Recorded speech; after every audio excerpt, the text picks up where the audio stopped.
علی بھائی، آج کا آخری سوال ہے۔ میں نے ایک سرکاری ادارے میں ملازمت کے دوران رشوت اور دیگر ذرائع سے خوب حرام کا مال کھایا ہے، لیکن اب مجھے اپنے گناہوں پر سخت شرمندگی ہے اور توبہ کر کے نئی زندگی کا آغاز کرنا چاہتا ہوں۔ لیکن مسئلہ یہ ہے کہ حرام مال کھانے کے گناہ کبیرہ سے توبہ کا طریقہ کیا ہوگا؟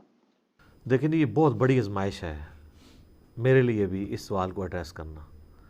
اس کی وجہ یہ ہے کہ لوگ پوری زندگی 900 چوہے کھاتے رہتے ہیں، اینڈ پہ حج پہ چلے جاتے ہیں اور وہ کہتے ہیں وہ 900 چوہے کیسے معاف ہوں گے۔ جہاں تک حقوق اللہ کا تعلق ہے وہ تو ایک جملے سے معاف ہو جائے گا کہ اللہ تعالیٰ کی طرف آپ رجوع لائیں شرمندگی کے ساتھ اور آئندہ گناہ نہ کرنے کا پکا عہد کرنا۔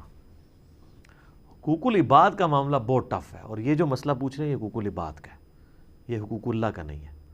اور یہ بھی یاد رکھیے گا کہ اسلام میں ہر گناہ کی توبہ کا طریقہ دوسرے سے مختلف ہے۔ چوری کی توبہ یہ نہیں ہے کہ آپ نے جس کا مال چرایا اس کے ہاتھ میں جا کے مال رکھ دیں تو توبہ قبول ہوگی۔ یہ صرف اس وقت تک ہے جب تک وہ اپنا کیس لے کے جوڈیشری میں نہ جائے۔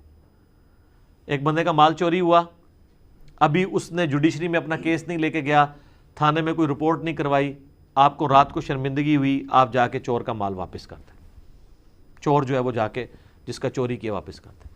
لیکن ونس کیس رپورٹ ہو گیا، لوگوں کو پتہ چل گیا، عدالت تک بات پہنچ گئی، اب آپ لاکھ کہیں مجھ سے 10 گنا بھی لے لو لیکن مجھے سزا نہ ہو، نہیں، اب جو ہے اسلامی حدود لگے گی کہ آپ کا ہاتھ کاٹا جائے گا، جو سورۃ المائدہ کے اندر ہے۔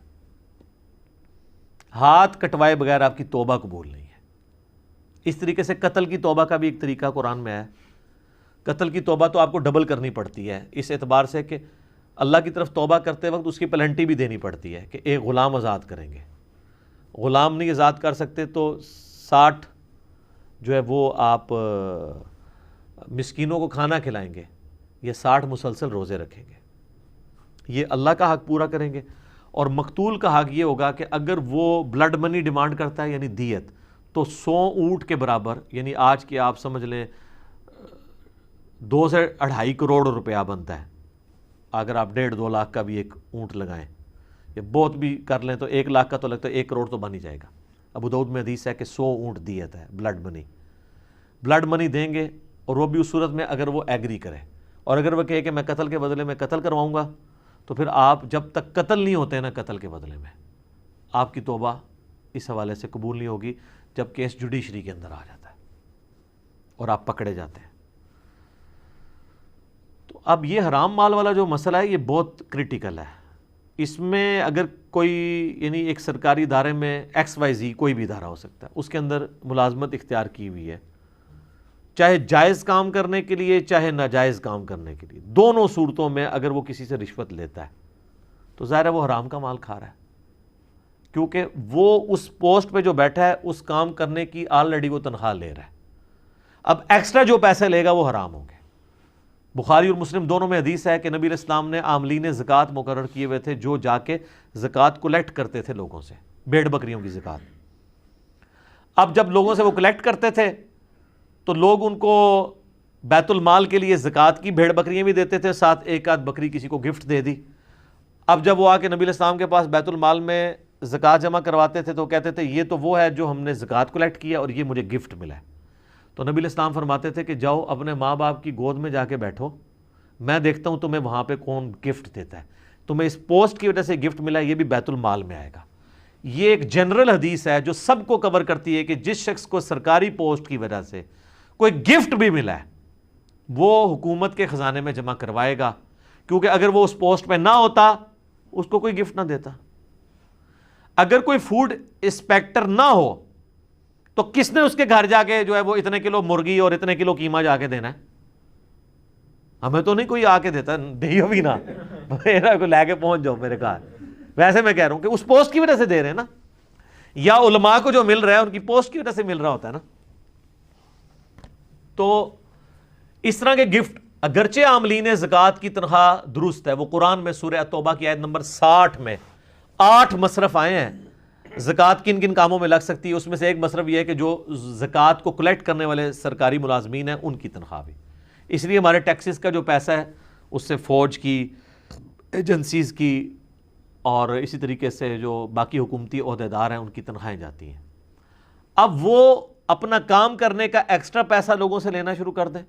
جس طرح کسی زمانے میں ہمیں یاد ہے کہ شناختی کارڈ جب یہ نادرہ نہیں تھی, اللہ بھلا کرے پاکستان میں ایک ادارہ ایسا ہے جس پہ ہم فخر کر سکتے ہیں پرسنلی. انہوں نے آ کے کم از کم کسی ایک کام کو تو سٹریم لائن کیا ہے نا. آپ پاکستان میں کسی جگہ ان کی آؤٹ لیٹ کے اوپر چلے جائیں تو آرگنائز طریقہ ہے. نادرہ جب تک نہیں تھی نا, اور آپ کو اپنے تھانے کچہریوں سے شناختی کارڈ وہ ہاتھ کا لکھا ہوا, ہمارا تو پرانا وہی تھا 19 آپ سمجھ لیں آلموسٹ 98-99 کے اندر ہم نے جا کے وہ بنوایا تھا. تو اس شناختی کارڈ کو بنوانے کے لیے یا آپ کو اپنے صوبے کا ڈومیسائل نکلوانے کے لیے اپنے جائز حق کے لیے رشوت دینی پڑتی تھی. چیز آپ کی ہے, آپ پیسے دے کے نکلوائیں گے. یہ پاکستانی شہری کا حق ہے کہ اس کو شناختی کارڈ دیا جائے جس کا آلریڈی بے فارم آپ کے پاس موجود ہے کہ یہاں پہ پیدا ہوا ہے فلاں سن کو, اس کے ماں باپ یہاں کے شہری ہیں. یہ حکومت کا کام ہے کہ اس کو شناختی کارڈ دے. اس کے لیے آپ کو, اور وہ اگر نہ ہو تو آپ کو کالجز کے اندر ایڈمیشن نہیں ملتا. اب تو خیر بینک میں اکاؤنٹ بھی نہیں کھلتا اگر آپ کے پاس شناختی کارڈ نہ ہو, تو رشوت دینی پڑتی تھی. اب تو چلے فیس دے کے کام ہو جاتا ہے اپنے جائز کاموں کے لیے. تو اب جو لوگ وہاں پہ بیٹھ کے رشوت کھا رہے ہیں وہ تو بیٹھے اس لیے کہ لوگوں کے ڈومیسائل بنائیں یا اس زمانے میں شناختی کارڈ بنائیں. وہ رشوت کس چیز کی لے رہے ہیں؟ اگرچہ وہ جائز کام کے اوپر پیسے لے رہے ہیں لیکن ان کا پیسے لینا حرام ہے. یہ جو حدیث ہے نا, یہ صحیح حدیث ہے کہ رشوت دینے والا اور لینے والا دونوں جہنمی ہے. اس صورت میں جب جو دونوں رضا کے ساتھ یہ کام کریں, جو مجبور بندہ ہے نا کہ جس نے اپنا حق لینا ہے اور اس کو مجبوراً رشوت دینی پڑتی ہے, پھر صرف لینے والا دوست کی ہے, رشوت دینے والا دوست کی نہیں ہوگا. اس کے گناہ کا وبال بھی وہی اٹھائے گا کیونکہ اس نے تو اپنا کام لینا ہے. اس کے بعد تو سنوائی کوئی نہیں ہے, کہاں جائے وہ, کس کے ساتھ جا کے وہ سر پھاڑے اور لڑے جا کے. تو اس طرح کے سارے کاموں میں لوگ رشوتیں لیتے ہیں. اسی طریقے سے آپ پولیس میں خدا نخواستہ آپ کو کبھی کوئی کام پڑ جائے تو آپ کو یعنی اپنے جائز ڈاکومنٹس نکلوانے کے لیے وہاں پہ رشوت دینی پڑ جاتی ہے. اللہ ماشاءاللہ لوگ اچھے لوگ بھی موجود ہیں. بلکہ آج کل یہ جو ایزی پیسہ آپ نے کسی کے اکاؤنٹ میں پیسے بھجوانے ہیں, اس کے تو 1 روپیہ بھی نہیں لگتا. تو بعض جو ہے وہ داؤ لگاتے ہوئے اس میں بھی 10 روپے لے لیتے ہیں, حالانکہ وہ جس نے ویٹ ڈرا کرنے ہوتے ہیں اس نے پیسے دینے ہوتے ہیں. تو جس کا جو داؤ لگتا ہے وہ جہاں پہ بیٹھا ہوا ہے, صرف سرکاری ملازم نہیں باقی لوگ بھی یہی کام کر رہے ہیں. تو اب اس طریقے سے جو حرام پوری زندگی کھایا, آخری عمر میں آ کے جناب بلڈ پریشر, شوگر, دل کی بیماریاں, بچے نہیں پڑھ لکھ سکے, بیوی کے اوپر فالج ہو گیا. اب جب یہ چیزیں ان کے سامنے آتی ہیں نا, پھر ان کو اب آخرت یاد آتی ہے کہ یار دنیا بھی at the end of the day ہم نے برباد کر لی, ابھی آخرت میں تو حساب باقی ہے. اور یہ بھی وہ جس کے اندر غیرت کی کوئی رتی ہو. یہ میں آپ کو پریکٹیکلی بتا رہا ہوں کہ میرے ساتھ ایسے لوگ ملے ہیں جنہوں نے لاکھوں اپنی زندگی میں کھایا ہے اور کئی لاکھ اس سے زیادہ اپنے علاج کے اوپر خرچ کیا ہے, تب بھی شفا نہیں ملی. یہ ایک ایسا معاملہ ہے جو دنیا میں اللہ برابر کر دیتا ہے, اور اگر نہ بھی کرے تو آخرت کی مصیبتیں تو ابھی باقی ہیں نا جی. پھر وہ کہتا ہے جی اب توبہ کرنا چاہتے ہیں, کیا کریں, یاد ہی نہیں کس کس کا کھایا ہے, کہاں سے بندوں کو ڈھونڈیں, ان کو واپس کریں. تو یہ ظاہر ہے کہ مشکل کام ہو جائے گا. اور پھر بندے بھی ڈھونڈ لیں تو کھایا اتنا ہے کہ وہ کیسے واپس کریں, کھا کے وہ کر چکے ہیں. تو پھر تو میرے بھائی پھر معاف ہی کروانا پڑے گا. دنیا میں نہیں ہوگا تو آخرت میں تو پھر بڑے عجیب و غریب طریقے سے معاف ہونا ہے. وہ صحیح مسلم میں حدیث ہے کہ دنیا میں کسی نے کسی کا حق دبایا تھا, کسی کو ناجائز مارا تھا, یا کسی کو دھمکی دی تھی, یا کسی کے ساتھ مار پیٹ والا معاملہ کیا تھا, گالی گلوچ والا معاملہ کیا تھا, تو وہ لوگ حق لینے کے لیے اللہ کی بارگاہ میں آئیں گے اور انسان پہاڑوں نیکیوں کے ساتھ اللہ کی بارگاہ میں ہوگا. ایک بندہ آئے گا, وہ کہے گا جی میرے ساتھ اس نے یہ کیا تھا, تو اللہ کہے گا آج تو اس کے پاس کچھ نہیں دینے کو, تو آج کی کرنسی تو ہے نیکیاں, تم اس کی اتنی نیکیاں لے جاؤ. کرتے کرتے اس کی ساری نیکیاں ختم ہو جائیں گی. ابھی بھی لوگ باقی ہوں گے جنہوں نے حق لینا ہوگا. اب وہ کہیں گے اللہ نیکیاں تو ختم ہوگی. اللہ کہے گا اب پھر یہ ہے کہ تمہارے گناہ اس کے کھاتے میں ڈالتا ہوں, تمہارے گناہ کام کرنا ہے. وہ لوگ جنت میں چلے جائیں گے جو مظلومین ہوں گے, اور جو حاجی نوازی صاحب ہیں ان کو اوندھا منہ کر کے دوزخ میں ڈال دیا جائے گا. یہ سر صحیح مسلم ہے, یہ کہانی شریف نہیں ہے. یہ بہت سینسٹیو ایشو ہے. اس طریقے سے بعض لوگوں کا سورس آف انکم ہوتا ہی 100% حرام ہے, جیسے جنید جمشید صاحب کے ساتھ ہوا تھا. آپ کو پتہ ہے نا جب انہوں نے اپنی لائف بدلی ہے تو ان کے لیے مصیبت کھڑی ہو گئی تھی. میں تو سارا کمائی جتنی اس کا ڈومیننٹ پورشن ہے وہ تو میں نے یعنی گانوں کے ذریعے ہی کیا ہے. تو وہ خود بتاتے ہیں تقی عثمانی صاحب کے پاس گئے کہ سر کوئی اس کا حل نکالیں. ویسے فقہ حنفی والے تو ایکسپرٹ ہیں حق نکالنے میں, حل کوئی نہ کوئی نکال لیں گے. بال انہوں نے اپنی جگہ ایک اجتہاد کیا, یہ اجتہاد ہی ہے, ظاہر ہے اس کے اوپر ہم دلیل تو ہمارے پاس کوئی نہیں ہے. اپنے اینڈ پہ جو انہوں نے کوشش کی تو انہوں نے کہا کہ ٹھیک ہے تم اپنے, ظاہر ہے تمہارے پاس تو اب یہی مال ہے نا جس سے تم آگے کام کر سکتے ہو, تو اسی حرام کے مال سے کوئی کاروبار کرو, اور جب اس سے کاروبار سے جو تمہیں نفع حاصل ہو اس نفع کو سائڈ پہ رکھتے جاؤ, جوڑتے جاؤ, اور جب وہ راس المال کے برابر ہو جائے جو تم نے ایکویٹی جہاں پہ انویسٹ کر کے جو یعنی مثلا 1 کروڑ روپے کی انویسٹمنٹ کی تھی تو وہ منافع جب 1 کروڑ ہو جائے نا تو وہ 1 کروڑ روپیہ تم اللہ کی راہ میں صدقہ کر دو اور پھر تمہارا مال پاک ہو گیا. لیکن سٹارٹ تو اس سے لیا ہوا تھا نا. یہ اتنا خطرناک مسئلہ ہے, میرے پاس خیر اس کا کوئی سلوشن اس کے سوا ہے بھی نہیں, لیکن اس سے اگر کوئی یہ پلی لینا شروع کر دے کہ وہ سمگلنگ کر کے یہ کسی اور طریقے سے, کہتے ہیں نا پہلا کروڑ بنوانا ہی مشکل ہوتا ہے, اگلے کروڑ سے آ جاندے ہیں. دیکھنے آپ کے یہاں پہ کئی ارب پتی لوگ ہیں, ان کو وہ لوگ اگر اپنی بایوگرافی آپ کو سناتے ہیں تو وہ کہتے ہیں کہ ہمیں تو اپنے ماں کی دوائی کے لیے بھی ہمارے پاس پیسے نہیں تھے. آج وہ جناب خربوں کے مالک ہیں. تو ظاہر ہے کہیں پہ انہوں نے جو ہے نا وہ نو بال کرائی ہے نا ٹھیک ہے نا, وہ پہلا کروڑ تو بنایا نا. یہ سر جناب میرا علا وجہ بصیرت یہ دعویٰ ہے کہ دنیا میں آپ کو جتنے کھرب پتی لوگ نظر آ رہے ہیں نا یہ حلال کے طریقے سے اوپر نہیں پہنچے. اب اگرچہ وہ 100% حلال کے اوپر ہوں, کہیں نہ کہیں انہوں نے بیچ میں ڈنڈی ماری ہے, کیونکہ حلال کی آؤٹ پٹ یہ کبھی بھی نہیں ہوتی کہ انسان اس لیول کے اوپر چلا جائے. چاہے انہوں نے اپنے فائلوں کو ٹائر لگائے ہوئے ہوں, وہ اس کو غلط سمجھ نہیں رہا ہوگا, لیکن کہیں نہ کہیں اس نے اپنے معاملات کیے ہوں گے. چاہے دھونس کے اوپر کسی سے کوئی چیز ہتھیائی ہو, یا کسی دوسرے کو نیچا کرنے کے لیے اس کے خلاف پروپیگنڈا کر کے اپنی پروڈکٹ لانچ کی ہو. آپ کوئی بندہ لیں اور وہ کہے کہ میں نے کچھ بھی نہیں کیا اور میں ارب پتی بن گیا ہوں, نہیں, کہیں نہ کہیں اس نے ڈنڈی ضرور ماری ہوئی ہوتی ہے. اور پھر جب آپ یہ بات کریں گے نہیں جی اللہ چاہے تو حلال میں برکت نہیں دے سکتا. جناب حلال کو دنیا سے ہونی آیا ہے. حلال میں تو پھر یہ نہیں ہے کہ آپ جناب حلال کمائیں گے اور زکوٰۃ نہیں دیں گے. جس کے پاس 1 ارب روپیہ ہے سر, اس کی زکوٰۃ جو ہے نا وہ 2.5 کروڑ روپیہ بنتی ہے سال کی. جی 1 لاکھ پہ 2,500 روپیہ دیتے ہوئے تو دل باہر نہیں آتا, لیکن 1 ارب والے کے لیے 2.5 کروڑ نکالتے ہوئے دل باہر آ جاتا ہے, ایسے تک پہنچ جاتا ہے, کیونکہ وہ بہت بڑی رقم ہے. اس کو نظر آئے گا 2.5 سال کٹی, 2.5 اگلے سال کٹی, تلے ہی آئے گا سارا کچھ. حالانکہ اس کو یہ نظر نہیں آ رہا کہ اس انویسٹمنٹ سے میں نے کتنا کمایا ہے. تو زکوٰۃ تو دینی ہوتا ہے, صرف زکوٰۃ کی بات ہو رہی ہے جو اس نے دینی ہی دینی ہے.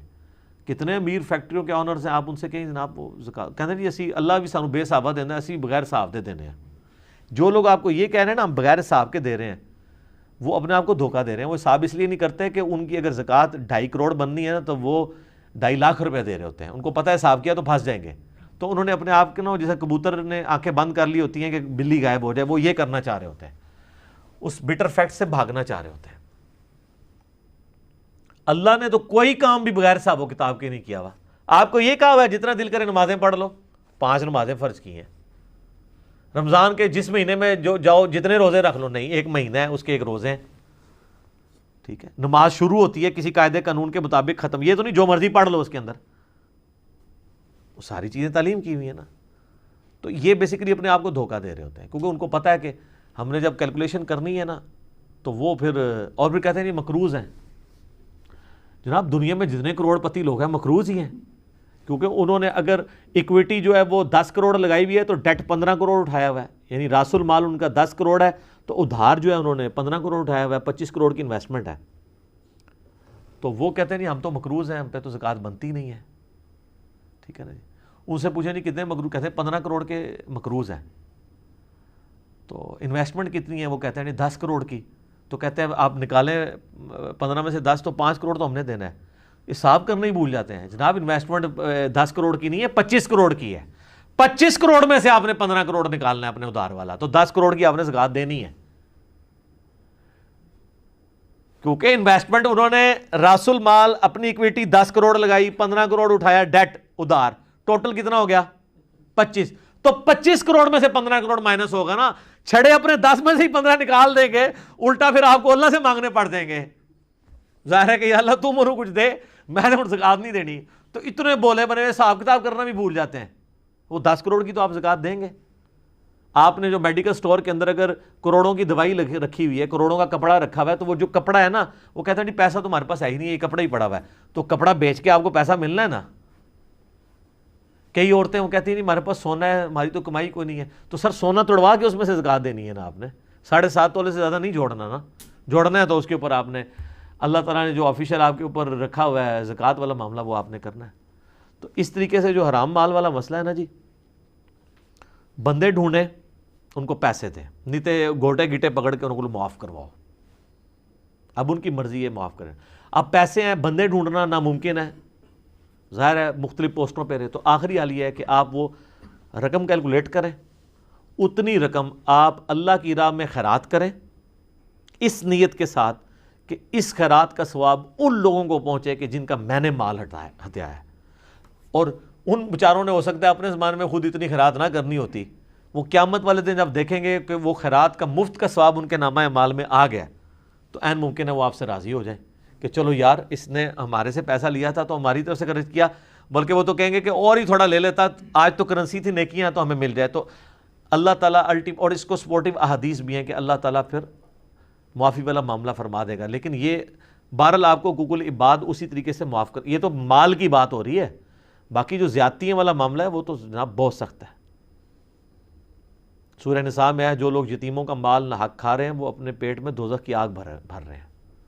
وہ تو جناب آپ کو معاف کروانی پڑے گی, ادروائز پھر یہ اگر نہ کوئی ملے تو پھر اس طریقے سے ایک آخری حل ہے.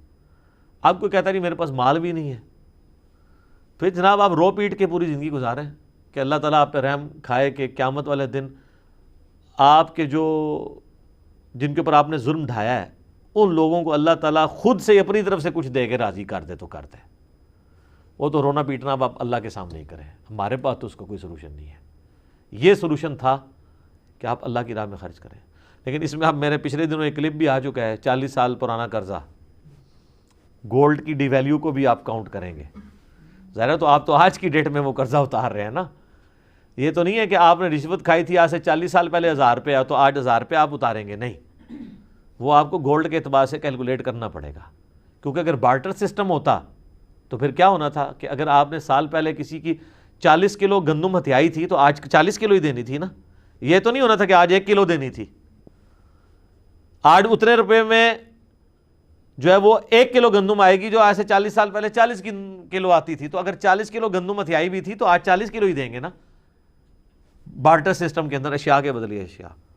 اس طریقے سے منی چونکہ ڈی ویلیو ہوتی ہے تو وہ آپ کو گولڈ کے فارم میں کیلکولیٹ کرنا ہوگا کہ اس وقت, اور لوگوں کو پتہ ہوتا ہے, آپ جتنے بھی لوگ ہیں ان سے ذرا پوچھیں کہ جناب ہم جب چھوٹے سے تھے اس وقت جو ہے وہ تنخواہ اتنی تھی تو سائیکل جو ہے وہ 250 روپے کی آتی تھی اور یہ اتنا ہوتا تھا, یہ اتنا ہوتا تھا. جب یہ 1 روپے کا نان ہوتا تھا تو ہونڈا جو 70 ہے وہ 10,000 روپے کا ملتا تھا. تو ریشو پروپورشن نکالنا کوئی مشکل نہیں ہے. اور آج کل تو گوگل حافظہ اللہ میں آپ لکھیں اور وہ آپ کو بتا دے گا. آپ 50 سال پرانا بھی ریٹ نکالیں نا گولڈ کا, وہ آپ کو اس طرح بتائے گا.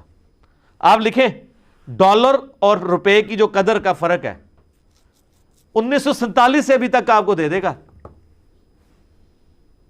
کہ اس وقت جناب ڈالر اتنے کا تھا, 4 روپے کا ڈالر تھا جو آج ڈالر 163 روپے کا ہو چکا ہے. 1960 میں کسی کے پیسے کھائیں تو ڈالر کے ساتھ ریشو, اور ڈالر تک آپ پہنچ گئے تو آپ گولڈ تک پہنچ گئے. وہ آپ میرا کلپ دیکھ لیں, یہ پوری بینکنگ کی سازش جو ہوئی ہے, ڈالر انہوں نے لانچ کر دیا, گولڈ آپ کا ہتھیار کے اپنے پاس رکھا ہوا ہے انہوں نے, تاکہ جس وقت چاہیں آپ کی گھیچی مروڑ دیں. دنیا کی اکانومی ان کے پاس ہے. تو اس طرح کے گناہوں سے پھر توبہ کا طریقہ یہی ہوگا, اور تو کوئی آپ کے پاس حل نہیں ہے. بہر اللہ کا شکر ہے کسی کو موت سے پہلے یہ خیال آ جائے کہ اس نے توبہ بھی کرنی ہے, یہ بھی اللہ کی رحمت ہی ہے. ورنہ پوری زندگی کسی کو خیال ہی نہیں آتا کہ اس نے توبہ کرنی بھی ہے. اور اسی طریقے سے آخرت کی زندگی میں انسان پہنچ جاتا ہے. دیکھیں جنید جمشید صاحب نے جب یہ اپنی لائف چھوڑی تھی تو ان کے ساتھ اور لوگ بھی تو تھے نا. اور آج کی ڈیٹ میں تو ہم کہہ سکتے ہیں کہ جنید جمشید صاحب فوت بھی ہو چکے ہیں. انہوں نے دیکھ بھی لیا ہے کہ ایک وہ بندہ جس کے پاس سب کچھ ٹھیک تھا, دین کا کام بھی کر رہا تھا, اسے فوت نہیں ہونا چاہیے تھا, لیکن اللہ کے فیصلے تو اپنے. فوت ہو گیا نا. فوت ہونے کے بعد بھی کتنے لوگوں نے عبرت پکڑی ہے, اکا دکا نے پکڑی ہے. ابرار الحق نے بعد میں داڑھی رکھ لی ہے, کافی غمگین ہوا, اور کچھ لوگ ہیں, لیکن میجارٹی لوگ تو اسی طریقے سے ہی چل رہے ہیں ویسے ہی. ایئر کریش کا سننے کے بعد ایٹ لیسٹ جو ایئر کریش میں 2-4 بندے بچ جاتے ہیں وہی توبہ کر لیں, یا جن کے مر گئے تھے وہ مرنے کے بعد توبہ کر لیں, ان کے پچھلے جو ہیں کہ یار یہ تو اسی طریقے سے تھا. توبہ کیا کر رہے ہیں, وہ 5 کروڑ روپیہ نکلا ہے, یہ جو فلائٹ گری تھی رمضان کے اندر, کتنے دعوے دار مسلمان پیدا ہو گئے ہیں. اندازہ کریں اتنا بڑا حادثہ کسی نے دیکھا ہوا ہے اور 4-5 دعوے دار پیدا ہو گئے کہ ہمارے پیسے ہیں. اس کا مطلب ہے کوئی فرق. تو لہٰذا میں نے جو جملہ بولا تھا نا کہ ایئر کریش میں جو لوگ جاتے ہیں وہ وہاں مرے ہوئے لوگوں کو پانی پلانے نہیں جاتے ہیں, ان کو بھی پتہ ہے کہ وہاں پہ ہڈیاں بھی نہیں ملنی ہیں, وہ جا کے ان کے زیورات اور پیسے لوٹنے کے لیے جاتے ہیں. جی ہاں اسلامی بھائی, مسلمان بھائی, تو ریالٹی ہے یہ. اگر کوئی کہتا ہے نہیں جی اس سے ہمارے ایک ملک و قوم کے امیج کو نقصان پہنچ رہا ہے, تو یہ سرخی پاؤڈر آپ خود لگاتے رہیں, پوری قوم کو, پوری دنیا کو پتہ ہے کہ ہم کیا ہیں. باقی جی اللہ تعالیٰ ہمیں حرام مال سے بچائے, حلال کے اوپر قناعت نصیب کرے, اس کی برکتیں عطا فرمائے. اور اگر کسی نے اپنی زندگی میں ایسا کیا ہے تو وہ اب رجوع اللہ لے کے آئے, اور جن لوگوں کا حق غصب کیا ہے ان سے معافی کروائے اور ان کو مال دے. خالی کھلی معافی کروانے سے نہیں ہے, مال دے. اس طرح لوگ پوچھ رہے ہوتے ہیں کہ جی ہمارے والد صاحب ہماری بہنوں کو جداد میں نہیں دے کے گئے ہیں, تو ہم دیں. بالکل دیں آپ, تاکہ آپ کے باپ کو دوزخ کی آگ سے بچا لیا جائے. یہ نہ کہیں کہ وہ تو اپنے اعمال خود بھگتیں گے, تو یہ مال جو آپ لے کے تو اس کے اوپر عیاشی کر رہے ہیں, اس باپ کے مال پہ آپ عیاشی کرنے کے لیے تو تیار ہیں, اس باپ کو دوزخ کی آگ سے بچانے کے لیے تیار نہیں ہے. اس مال کے ذریعے جو آپ نے نہیں تھا کمایا, آپ کو وراثت میں ملے اپنے باپ کی وجہ سے, اس باپ کو چند پیسے اس میں سے دے کے اس کو آگ سے بچانے کے لیے تیار نہیں ہے. یا آپ نے تو نہیں مال کمایا, اس مال میں سے اپنی بہنوں کو دینے کے لیے تیار نہیں ہے. سوچنے کی ضرورت ہے. ٹھیک ہو گیا جی. اللہ تعالیٰ سے دعا ہے جو حق بات میں نے کہی اللہ تعالیٰ ہمارے دلوں میں راسخ فرمائے. اگر جس بات میں میرے منہ سے کوئی غلط بات نکل گئی تو اللہ تعالیٰ ہمارے دلوں سے محف کر دے, ہمیں معاف بھی فرما دے. ہمیں کتاب و سنت کی تعلیمات پر عمل کر کے دوسرے بھائیوں تک پہنچانے کی توفیق عطا فرمائے. سبحانک اللہم و بحمدک, اشہد ان لا الہ الا انت, استغفرک و اتوب الیک, وما علینا الا البلاغ المبین. جزاکم اللہ خیرا.